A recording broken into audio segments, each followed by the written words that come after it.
오늘 우리 함께 살펴볼 하나님의 말씀은 창세기 45장 1절부터 8절까지입니다. 우리 교독하겠습니다. 요셉이 시종하는 자들 앞에서 그 정을 억제하지 못하여 소리질러 모든 사람을 자기에게서 물러가라 하고 그 형제들에게 자기를 알리니 그때 그와 함께한 다른 사람이 없었더라. 큰 소리로 우니 애굽 사람에게 들리며 바로의 궁중에 들리더라. 요셉이 그 형들에게 이르되 나는 요셉이라. 내 아버지께서 아직 살아계시니까 형들이 그 앞에서 놀라서 대답하지 못하더라. 요셉이 형들에게 이르되 내게로 가까이 오소서. 그들이 가까이 가니 이르되 나는 당신들의 아우 요셉이니 당신들이 애굽에 판 자라. 당신들이 나를 이곳에 팔았다고 해서 근심하지 마소서. 한탄하지 마소서. 하나님이 생명을 구원하시려고 나를 당신들보다 먼저 보내셨나이다. 이 땅에 2년 동안 흉년이 들었으나 아직 5년은 밭갈이도 못하고 추수도 못할지라. 하나님이 큰 구원으로 당신들의 생명을 보존하고 당신들의 후손을 세상에 두시려고 나를 당신들보다 먼저 보내셨나니 그런즉 나를 이리로 보낸 이는 당신들이 아니요 하나님이시라. 하나님이 나를 바로에게 아버지로 삼으시고 집의 주로 삼으시며 애굽 온 땅의 통치자로 삼으셨나이다. 아멘. 오늘 우리가 함께 읽은 이 본문은 요셉이 자기를 팔아버린 그래서 형들하고 헤어진 지 10수년이 지난 후에 형들하고 다시 만나는 그런 아주 감동적인 그런 참 눈물 나는 그런 대목입니다. 본문 1절을 보시면은 요셉이 시종하는 자들 앞에서 그 정을 억제하지 못하여 소리질러 모든 사람을 자기에게서 물러가라 하고 그 형제들에게 자기를 알리니 그때에 그와 함께한 다른 사람이 없었더라. 이렇게 말씀하고 있는데 이 당시 요셉은 이미 애굽의 총리가 되어서 아주 극심한 흉년 중에 굶어 죽을 수밖에 없는 애굽 백성들을 살렸고 뿐만 아니라 주변 그 국가들, 그 주변 민족들도 먹여 살리던 그런 때였습니다.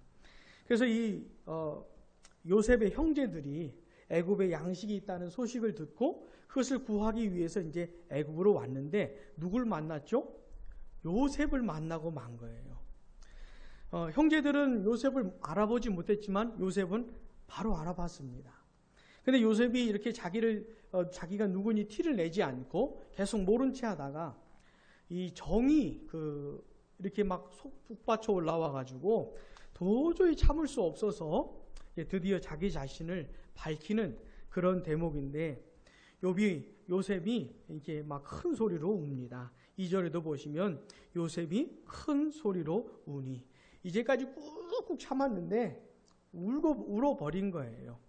그러면서 이제 형들에게 뭐라고 하냐면 10수년 전에 형들이 팔아버렸거든요. 노예로. 그러면 그 형들한테 원수를 갚는다든지 복수를 한다든지 뭐 이런 식의 대답이 나와야 될 텐데 아주 놀라운 얘기를 요셉이 지금 하고 있는 겁니다.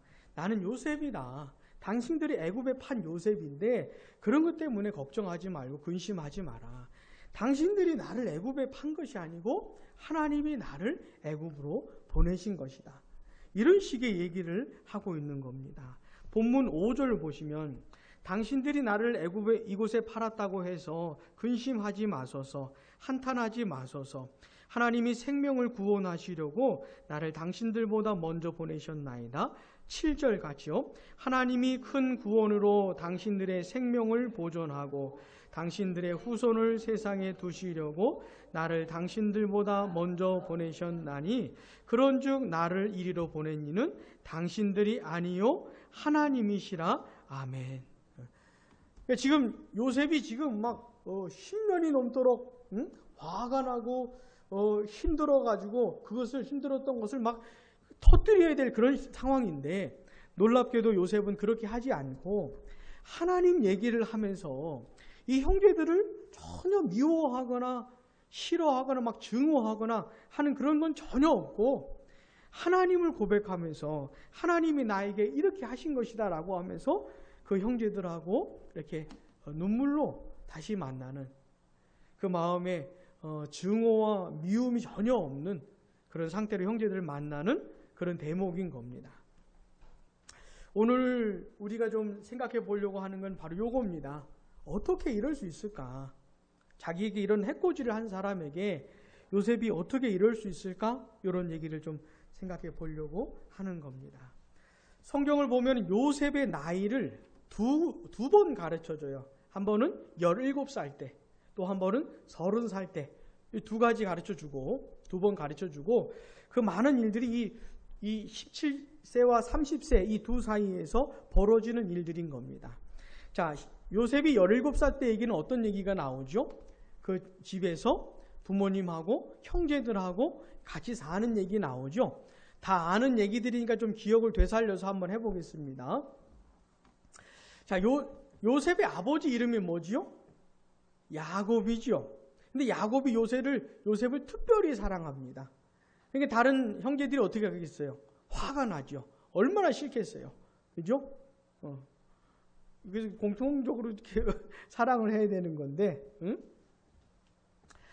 특별히 요셉을 너무 사랑해가지고 옷도 특별한 옷을 지어 입히고, 그러니까 형들의 마음이 이미 기분이 상해 있어요. 이미 안 좋아요. 게다가 형들이 뭘 잘못하면 요셉이 아버지한테 그걸 다 말을 해요. 그러니 얼마나 화가 나겠어요. 그죠? 그러다가 이제 거기에다가 요셉이 꿈을 꿉니다. 이 꿈은 요셉이 난 앞으로 장차 이런 훌륭한 사람이 돼야지 이런 꿈을 꾼 게 아니고 요셉의 인생을 향한 하나님의 뜻이 무엇인지를 하나님이 계시를 해주신 것이에요.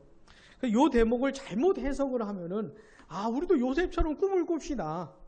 하나님 좋은 꿈을 꾸고 하나님을 위해서 큰 꿈을 꾸었고 이 꿈을 위해서 준비하고 노력해서 꿈을 이룹시다.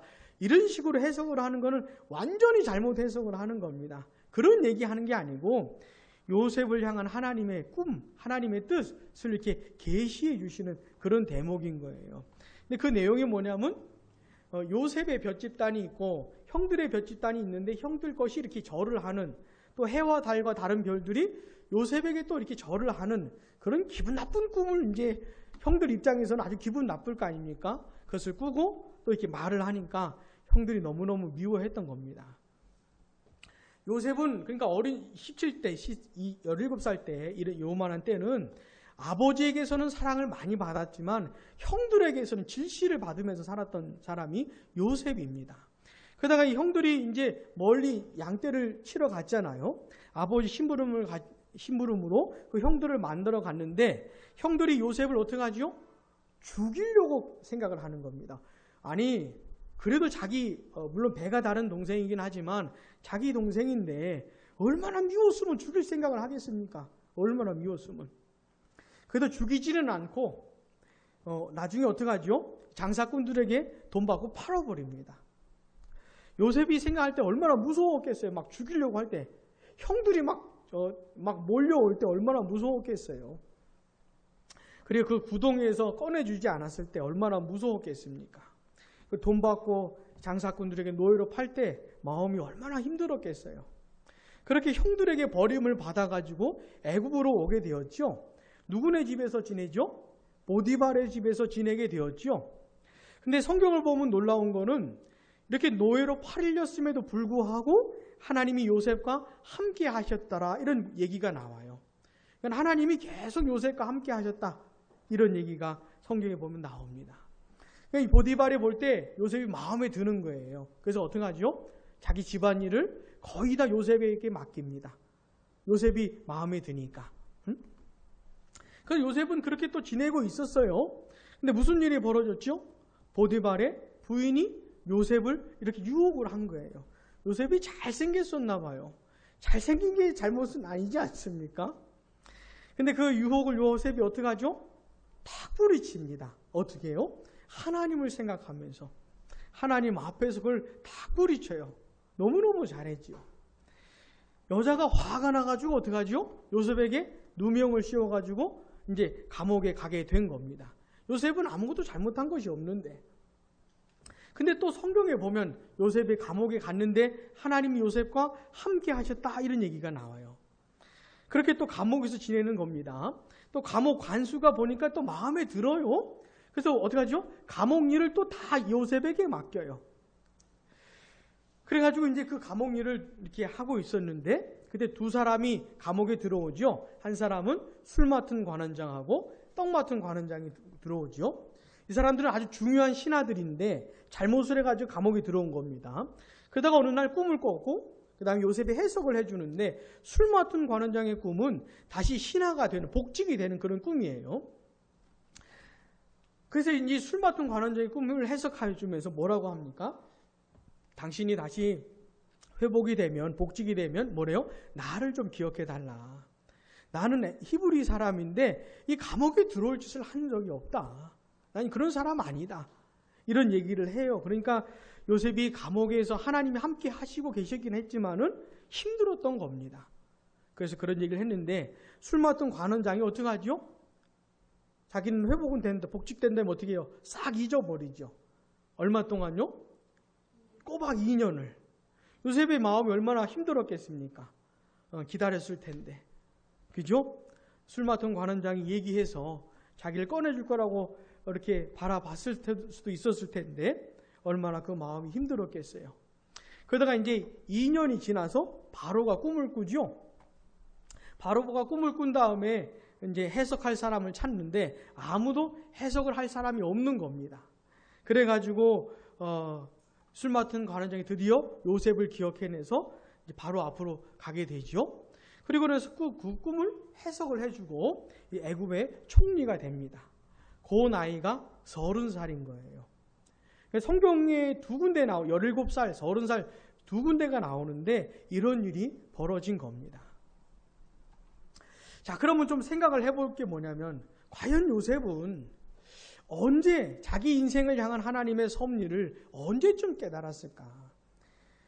내가 형들에게 버림받아서 애굽의 종으로 노예로 팔렸고 그 보디발의 집에서 열심히 일했지만 그 부인 때문에 감옥에 갇혔고 감옥에서 그렇게 힘들게 지냈고 도대체 내 인생이 왜 이런 일들이 벌어졌을까? 내가 왜 형들에게 버림받았고 내가 왜 감옥에 갇혔고 이게 그래도 이게 거의 13년 정도 걸린 시간인데 왜 13년이라고 하는 이 시간 동안에 왜 나에게 이런 일들이 벌어졌을까? 요거를 언제쯤 깨달았을까? 아마도 자신이 애굽의 총리가 되어서 애굽 백성들을 먹여 살리고 그 다음에 그 정도가 아니고 주변 민족들을 먹여 살리게 되고 그 다음에 자기 형들을 보게 되었을 때 자기 가족들도 먹여 살리게 되었을 때 자기가 애굽의 총리로 그런 일을 하게 되었을 때 이런 모습들을 보면서 하나님이 인도해 주신 거구나. 형들이 나를 애굽에 판 것이 아니고 하나님이 나를 애굽으로 인도해 주신 것이고 그렇게 힘겨운 시간들을 보내긴 했지만 하나님의 뜻이 바로 그런 것이었구나 라고 뒤늦게 깨닫게 된 거지요, 요셉이. 그러면서 그 형들을 만나게 되었을 때는 미움도 증오도 없이 하나님을 고백하면서 사랑으로 이렇게 다시 만나게 될 수 있는 그런 상태가 된 겁니다. 자, 요셉의 인생에 이런 일이 벌어진 것이에요. 요셉의 인생에. 실제로 하나님은 요셉 가운데 그런 일을 하신 겁니다. 그런 일을 하신 거예요.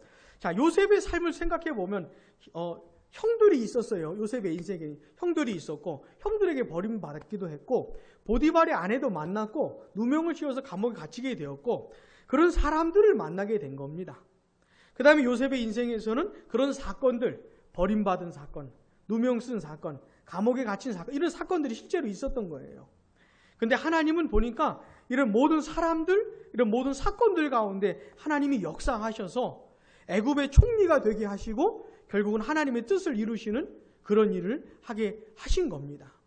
그러니까 형들 괜히 만난 거 아니고 형들에게 괜히 버림받은 거 아니고 보디발의 부인 괜히 만난 거 아니고 괜히 누명 쓴 거 아니고 괜히 감옥에 갇힌 게 아닌 것이죠. 그런 일들을 당하는 순간들은 요셉이 너무너무 힘들었겠지만 하나님은 하나님의 뜻을 가지고 요셉의 인생을 그렇게 인도해 오신 겁니다. 근데 그거를 요셉이 나중에 깨달은 것이죠. 나중에. 자, 보면은요, 하나님은 요셉하고 계속 함께 하셨습니다. 그죠? 계속 함께 하셨어요. 요셉이 보디발의 집에 노예로 팔렸을 때도 함께 하시고, 그 누명을 쓰고 감옥에 갇혔을 때도 함께 하시고, 요셉의 상황은 계속 점점 더 나빠졌는데 나빠짐에도 불구하고 하나님은 계속 함께 하셨습니다. 뿐만 아니라 하나님은 그런 상황들 속에서 요셉을 단련시키셨어요. 보면 훈련시키셨습니다. 요셉이 나이 30세에 애굽의 총리가 되었는데 총리로서 하는 일이 뭐냐면 애굽 나라를 경영하는 겁니다. 애굽 백성들을 먹여 살리는 것이고 주변 민족들을 먹여 살리는 것을 하는 거예요. 굉장히 거대한 일을 요셉이 하고 있는 것이죠. 근데 생각을 해보면 요셉은 이미 보디발의 집에서 그런 종류의 일을 이미 감당을 했었던 겁니다. 보디발의 집안일을 감당했었던 것이거든요. 그 집안일을 이 요셉이 도맡아서 그 집안 식구들을 먹여 살리고 그 집안일을 관리했던 것이죠. 그 다음에 감옥에 갔을 때도 뭘 했냐면 감옥을 관리하는 그런 일을 했던 거예요. 비록 죄수의 몸이긴 했지만 감옥을 돌보는, 그 죄수들을 돌보고 그 많은 일들을 관리하는, 그러니까 보디발의 집에서도 감옥에서도 이런 훈련을 받은 겁니다. 그런 비슷한 종류의 일이 애굽 전역에서 이제 벌어지는데 요셉이 그렇게 감당하게 된 것이죠. 그러니까 하루아침에 된 것이 아니고 하나님께서 이 요셉을 준비시키시고 훈련시키시고 단련시키셨던 겁니다. 자, 요셉의 입장에서 생각해 보면은 자꾸 자기의 인생이 힘들어지는 것을 보면서 왜 이럴까? 왜 이렇게 힘들어질까? 나는 왜 이렇게 감옥에 갇히게 되었을까? 그러면서 괴로워했을지 모르겠지만 하나님은 하나님의 뜻을 가지고 요셉을 인도하시고 그 모든 상황 속에서 요셉을 준비시키시고 그리고 때가 되어서 하나님의 놀라운 사역을 감당하게 하셨던 것입니다. 자, 요게 요셉의 인생을 통해서 우리가 배울 수 있는 거예요. 그래서 보니까 그런 하나님의 섭리를 깨닫고 나서 진짜 고백을 하는 겁니다. 형들에게. 형들이 나를 애굽에 판 것이 아닙니다. 그러니까 그것 때문에 무서워할 것도 없고 근심하지 마시라고. 하나님이 나를 이렇게 인도해 주신 것이다. 하나님이 나를 애굽으로 먼저 보내셔서 당신의 후손들을 살리게 해주신 것이다 라고 고백을 하는데 이게 진짜 깨달은 것이에요. 요셉이. 이런 하나님의 섭리를 진짜 깨닫고 나서 요셉의 마음에 있었던 미움, 증오 이런 게 다 풀려버린 겁니다. 형들이 얼마나 미웠겠어요. 그지? 얼마나 화가 났겠어요. 근데 다 보디발의 아내 얼마나 화가 났겠습니까? 애굽의 총리가 됐으니까 이제 보디발쯤은 할 수 있는 거거든요. 보디발도 자기 미친 거예요. 요셉 미친 거예요. 근데 그런 거 다 복수하거나 하지 않고 이게 다 해결이 된 겁니다. 마음에 그 슬펐던 얘기들이. 요게 요셉을 통해서 우리가 알 수 있는 겁니다. 혹시 우리 가운데 보통 이제 그런 그 내적 치유라는 거 있지 않습니까? 그죠? 들어보셨죠? 내적 치유라는 게 뭐냐면은 과거에 누가 자기에게 상처를 주어서 과거에 누가 상처를 자기에게 주었기 때문에 내가 상처를 받아가지고 내 인격이 이상해지고 내 성품이 괴팍해지고 뭐 이런 그 상처로 남은 흔적 때문에 내 모습이 이렇게 되었다. 그래서 이 과거에 받았던 상처를 회복하면 내가 그 사람을 용서하면 뭐 그러면서 이제 치유하는 쪽으로 하는 게 내적 치유 같아요. 근데 성경은 그렇게 말하지 않고 어떻게 말을 하냐면 우리의 모든 삶이 하나님의 주권 가운데 있고 우리가 만나는 모든 사람들, 내가 만났던 모든 사건들 이게 다 하나님의 주권 가운데 있다는 것이에요. 하나님이 허락하지 않으시면 그 어느 누구도 그 어떤 사람도 만날 수 없고 일어날 수 없다라고 성경은 말을 해주고 있는 겁니다. 근데 보면 좋은 사람만 만나는 게 아니고 좋은 일만 생기는 게 아니거든요. 왜 내가 그 사람을 만났을까? 왜 나에게 그런 일이 있었을까? 이렇게 고통스러운 순간들이 참 많은데 이걸 해결하지 못하고 그냥 그렇게 지내고 있는 것이죠. 근데 하나님께서 말씀하시는 건 뭐냐면 이 모든 것 가운데 다 이유가 있다는 겁니다. 다 이유가 있는 것이에요. 그리고 그런 순간들에도 하나님께서 함께 하시고 뭔가 가르치시고 빚으시는 그런 부분들이 있다는 겁니다. 이런 게 이제 요셉의 인생을 통해서 우리가 볼 수가 있는 겁니다. 자, 우리 로마서 한번 8장 한번 보겠습니다. 요셉의 인생을 통해서 배울 수 있는 놀라운 진리가 있는데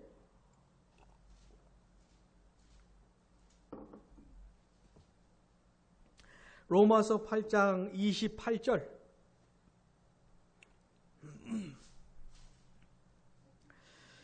로마서 8장 28절 우리 함께 읽겠습니다.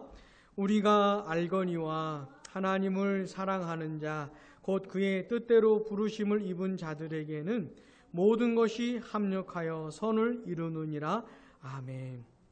자, 하나님을 사랑하는 자, 하나님의 뜻대로 부르심을 입은 자들, 다 누구를 말하는 겁니까? 예수 믿는 사람들을 말하는 겁니다. 진짜 예수 믿는 사람들, 참된 성도들을 말하는 것이에요. 자, 그런 사람들에게 아주 놀라운 역사가 일어나는데 어떤 겁니까? 모든 것이 합력하여 선을 이룬다는 겁니다. 그 사람의 인생에 벌어지는 모든 일들, 모든 사람들, 모든 사건들, 이런 것들이 힘을 모아가지고 선을 이루어낸다라고 하는 거예요.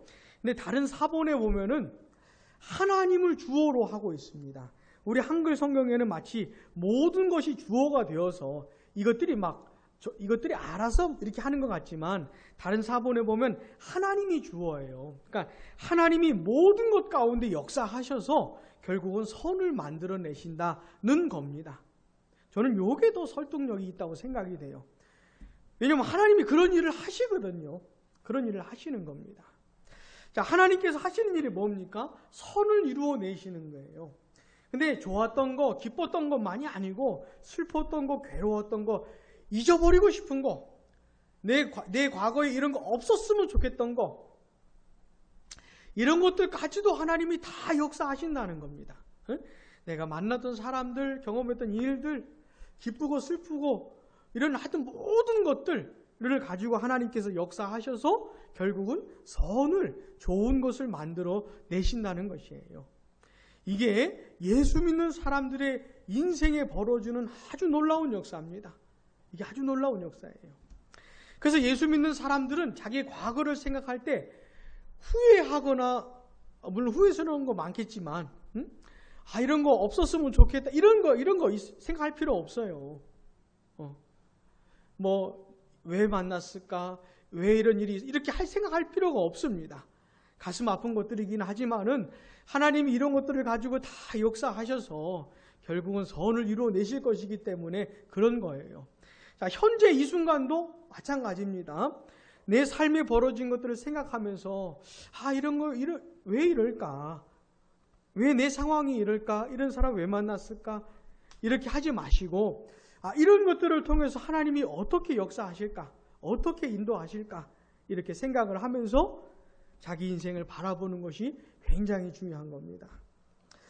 근데 바울은 28절에서 뭐라 그래요? 처음에 우리가 알거니와 그러는 거예요. 여기서 우리라고 하는 건 사도 바울과 그 다음에 이 편지를 받았던 성도들을 포함해가지고 우리라고 하는 겁니다. 그러니까 예수 믿는 사람들이라고 하는 것이죠. 예수 믿는 사람들은 바로 이거 안다는 겁니다. 자기의 인생에 펼치시는 하나님의 역사, 이걸 하나님이 아신다는 것이에요. 이거. 자, 우리는 지금 구속사와 교회의 영광이라는 주제로 말씀을 살펴보고 있는데 이 구속의 역사가 흘러가면서 예수 그리스도로 말미암아 성령을 통해서 구원받은 사람들이 예수 믿는 사람들이거든요. 이렇게 구속받은 사람들의 인생에 벌어지는 아주 놀라운 역사.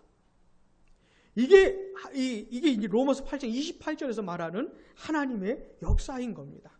사실 이 구속사마저도 하나님이 이 모든 것을 계획하시고 예수님이 오실 것이라고 약속하시고 실제로 오셔서 고난당하시고 죽으시고 부활하시고 또한 성령이 오셔서 이 구원의 역사를 한 사람 한 사람 펼치시고 그 다음 교회를 이루어 가시고 이 땅에 우리 예수님 다시 오시는 이게 구속의 역사인데, 이 구속의 역사도 사실은 하나님께서 모든 것이 합력하여 선을 이루게 하시는 역사입니다. 심지어 예수님에게 예수님 못 박아 죽인 사람들마저도, 예수님 옆구리에 창을 찔른 사람 로마 군인마저도, 예수님을 향해서 욕하고 저주했던 그 모든 사람들마저도 모든 것이 합력하여 선을 이루시는 그런 것 가운데 포함이 되는 것이에요. 이 구속사야말로 하나님의 이 섭리, 모든 것이 합력하여 선을 이루시는 이 하나님의 엄청난 섭리가 담겨있는 역사가 바로 구속사인 겁니다. 구속사는 반드시 이루어질 겁니다. 반드시.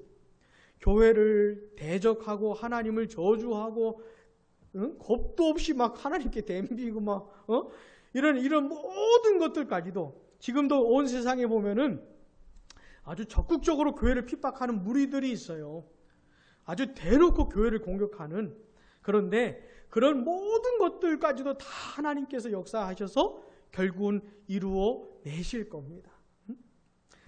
자, 그런데 우리가 오늘 생각해 보고 싶은 건 뭐냐면 그렇게 한 사람 한 사람 구원받은 사람들, 그 사람의 인생에 하나님이 아주 놀라운 역사를 일으키신다는 거예요.